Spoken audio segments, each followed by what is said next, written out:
Bonjour Fabien Roussel. Bonjour Apolline de Malherbe. Merci d'être dans ce studio pour répondre à mes questions. Vous êtes le secrétaire national du Parti communiste, vous êtes député du Nord. On va revenir sur une situation de tension, peut-être même de colère sociale et inégalité avec l'inflation, avec les réformes qui viennent et auxquelles vous vous opposez. Mais un mot d'abord sur cet hommage qui sera rendu à midi dans toutes les directions départementales des finances parce que voilà, l'un de leurs collègues a été tué, assassiné, ce sont les mots du procureur, prémédité sans doute, alors qu'il venait faire un contrôle fiscal dans le Pas-de-Calais. J'ai reçu ce matin l'une des représentantes du syndicat du service des agents de service public. Elle dit tout cela c'est dans un contexte d'extrême violence. Il aurait été victime de l'hyperviolence qui règne dans le pays. Est-ce que pour vous, la mort de cet agent du fisc, elle dit quelque chose du climat qui règne en France ?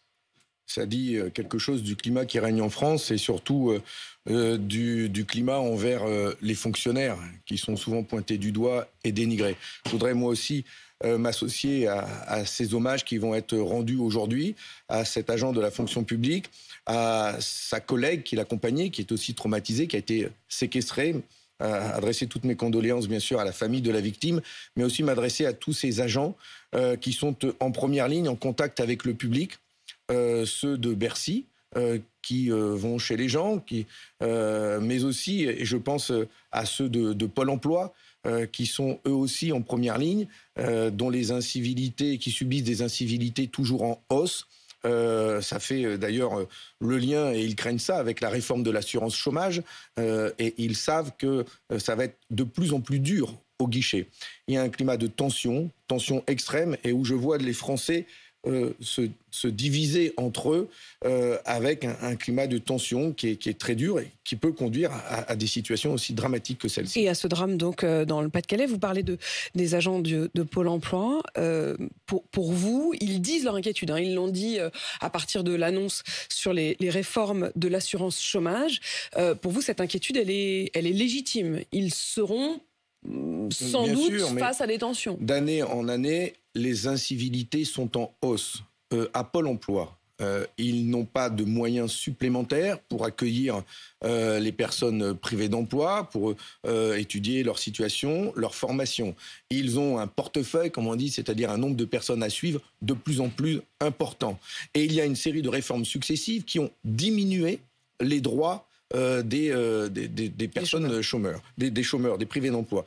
Diminuer leurs droits, diminuer l'indemnisation, diminuer la durée d'indemnisation. Et depuis 2015, on ne peut même plus aller à Pôle emploi pour présenter son dossier. Il faut prendre rendez-vous. C'est parfois compliqué d'avoir rendez-vous, à tel point que moi, on vient dans ma permanence pour me demander un piston pour avoir un rendez-vous à Pôle emploi, ce que j'arrive à régler rapidement. Mais enfin, quand même, il y a ce climat de tension qui pèse sur ceux qui, au contraire, devraient être accompagnés le mieux possible pour leur trouver des solutions. Est-ce que vous considérez qu'il y a une forme de responsabilité, alors là avec la réforme de l'assurance chômage, mais plus globalement une forme de responsabilité de l'État dans ce climat d'hypertension? C'est-à-dire est-ce que cette violence dont vous parlez, elle est due au contexte, ou est-ce que les réductions qui ont été faites sur les services publics ont un impact immédiat, direct? D'abord, on a une responsabilité collective pour que la violence ne soit jamais un moyen de régler ces problèmes. Ça, je le dis, on doit tous se le dire, et là, tout le monde doit y prendre sa part, pour dire que jamais la violence, les armes, les agressions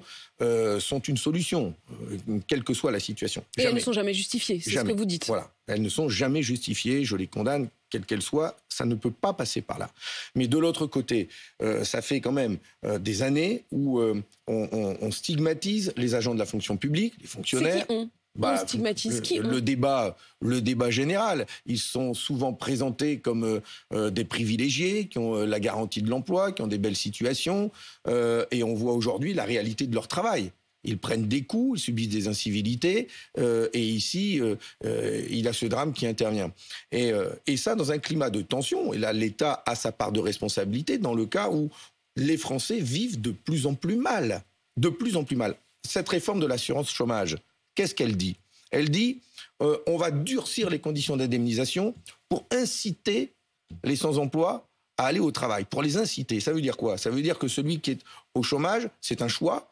Il préfère rester chez lui parce qu'il est tranquille au chaud. Et donc, on va l'inciter en lui coupant les vivres. Mais c'est faux, c'est mal connaître la situation du pays. Vous redoutez que ça mette le feu aux poudres? Est-ce que ça peut être l'étincelle Je ne sais pas si ça mettra... qui à nouveau place les gens dans la rue, sur les ronds-points? Je ne sais pas si ça va inciter à mettre le feu aux poudres. Ce que j'aimerais bien, c'est qu'on soit tous solidaires ensemble pour dire stop, arrêtez. C'est pas ce type de réforme dont nous avons besoin. Et vous regardez la carte de France, il y a 14% de taux de chômage chez moi, dans le bassin minier. Il y en a 5-6% en Mayenne. Ça veut dire quoi? Il aurait fallu, à la limite, si on jouait sur les zones, le vert et le rouge, il aurait fallu aussi, c'est-à-dire période verte et période rouge selon le niveau de chômage, plutôt que de le faire du niveau national. Vous auriez envisagé éventuellement quelque chose de plus fin, de géographique? Mais c'est même pas ça, c'est que ça montre, cette carte du chômage, ça montre que c'est pas une question de choix de rester au chômage. Enfin, ça voudrait dire que dans le Nord, on préférerait plus rester au chômage que dans d'autres départements où le taux de chômage il est à 5-6%. Enfin, on voit bien que c'est pas la réalité. Chez nous, on a subi désindustrialisation, fermeture d'usines, Bridgestone, donc c'est particulièrement Vallourec, injuste dans des zones comme chez vous, comme vous dites, d'imposer ce système, de considérer qu'il y a 7,3% de chômage au niveau national. Sans parler de tous ceux, chez moi, comme partout en France, et j'étais encore hier dans les Landes et en Gironde, qui subissent des emplois précaires, des emplois de 20 heures, payés 800, 900 euros net par mois, et qui n'ont pas les moyens de vivre dignement. Et on va continuer de mettre la pression. Toutes ces réformes, cette réforme du chômage, la réforme des lycées professionnels et même la réforme des retraites à venir, c'est le moyen de faire pression sur les salariés sans augmenter les salaires, sans améliorer les conditions de travail, sans repenser même le travail, redonner du sens au travail avec ces démissions en cascade dans un tas de secteurs d'activité.